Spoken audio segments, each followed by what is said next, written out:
The video is actually coming from a place of pain. I'm not happy doing this video, but I just had to do it because the young man who I'm doing it for is someone around my age, and what happened to him could happen to anyone.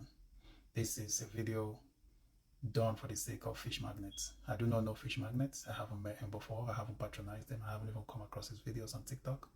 But today, I've had a lot of friends, a lot of media personnel, on-air personnel, influencers talk about his story and how he was killed, and I still get pained even right now speaking about this. I don't tell now say now my goal for this media be say make fish there for every household. Now my goal be that everybody must chop fish, everybody.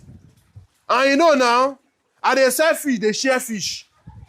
I dey sell fish, they share fish. Everybody they enjoy good fish. Bring fish, come more arrange fish, sharp sharp. This is a young man who should be either in his 20s or 30s. In his 20s or early 30s, yeah.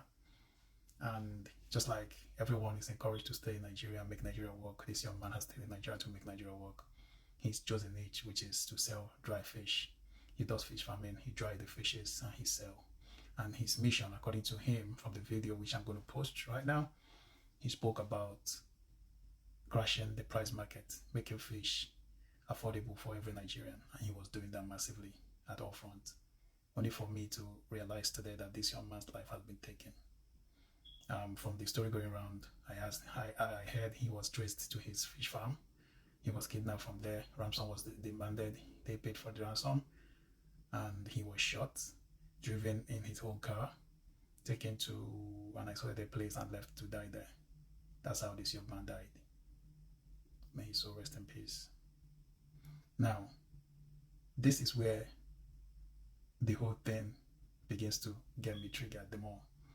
A lot of people leave Nigeria every day, not because they are looking for food to eat, not because they don't have money. Of course, for you to even want to think about leaving Nigeria means you have money. You have money enough to start a business, because living just the flight fare alone is enough to start something in Nigeria. But a lot of people do not leave Nigeria because they are looking for food. A lot of people leave Nigeria because their life is not safe. The government cannot save your life. The government cannot secure your life and your property. Anybody can come into your life at any time, terrorize you, take you to the police, take you to the court, and still deal with you, and if possible, take your life.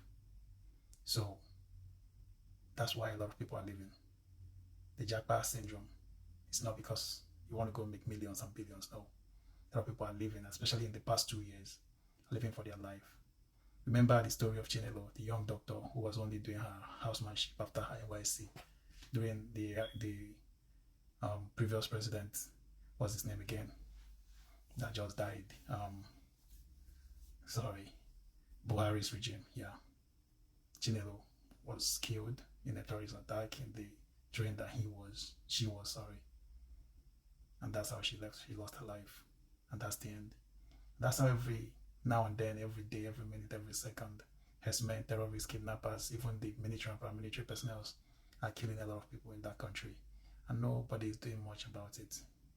If you die, that's the end. Your family will cry over you, bury you, and move on.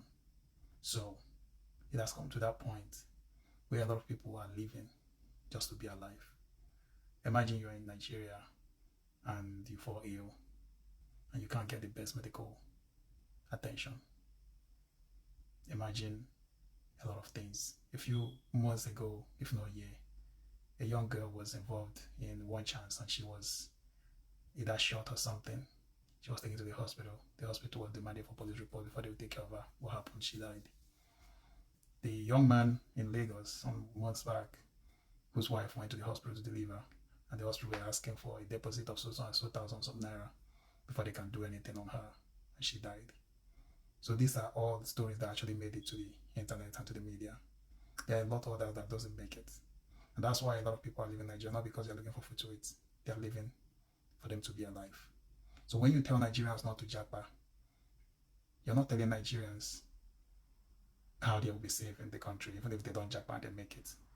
I have friends who were working in NNPC, and when I met them in Canada and I asked them, bro, you were making money, why did you leave?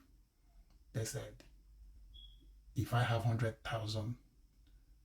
million naira, yes, 100 million naira to give for ransom to free any member of my family if kidnapped, it means I can also use that 100 million to pursue an academic course and then use the rest of the money to bring my family over.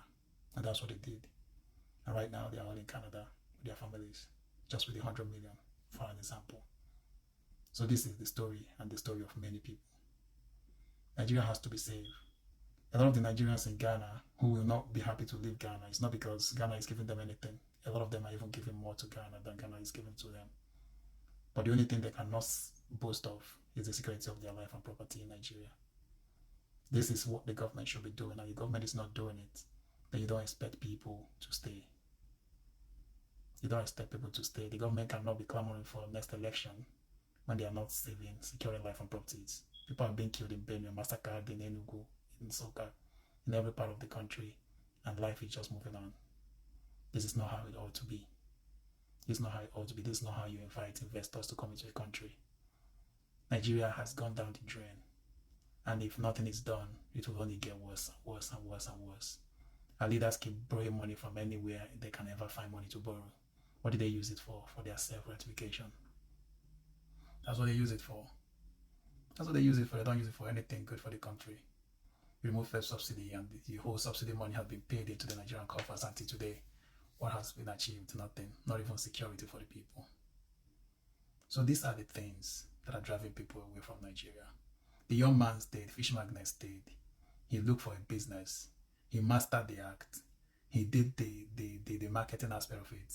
He did the advertising. He did the packaging. He even did the social media aspects. He broke even.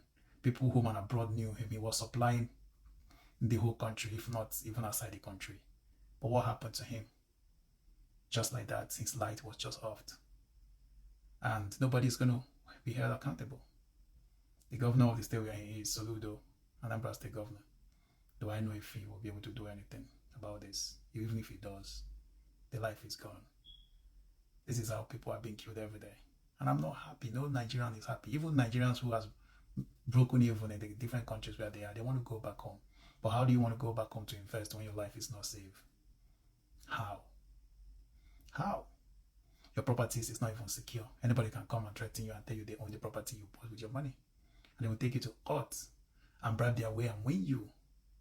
That is it. So this is not the kind of country we're looking for. And that's why countries all over the world will be happy to tell Nigerians to go back to their country. And Nigeria will not be happy to want to go back. If things were just half good, Nigerians will leave their country and say, come on, F your country. And they will go back. Including myself, I want to come back to my country, Nigeria. But not like this. Look at the Super Falcon that have been given $100,000 each. Their life, is it safe in Nigeria? I don't know. They have to be cautious. They need to be very cautious. Because grabbing any one of them is a dent. Not just to them, but to the whole of Nigeria and Africa as a whole. And it's going to affect every of their teammates, because if they do, they're going to request for more money because they know their teammates will support. So please, girls, stay safe. Everybody in Nigeria, stay safe. My hearts are with you. And for Fish Magnets, I pray that the Lord will give you peace. And for your killers, they will never have peace, whether in this life or in the life to come. We pray for a better Nigeria. We pray for a good Nigeria. We pray for a good election, a functional country that we'll all be proud of. Thank you. Love you.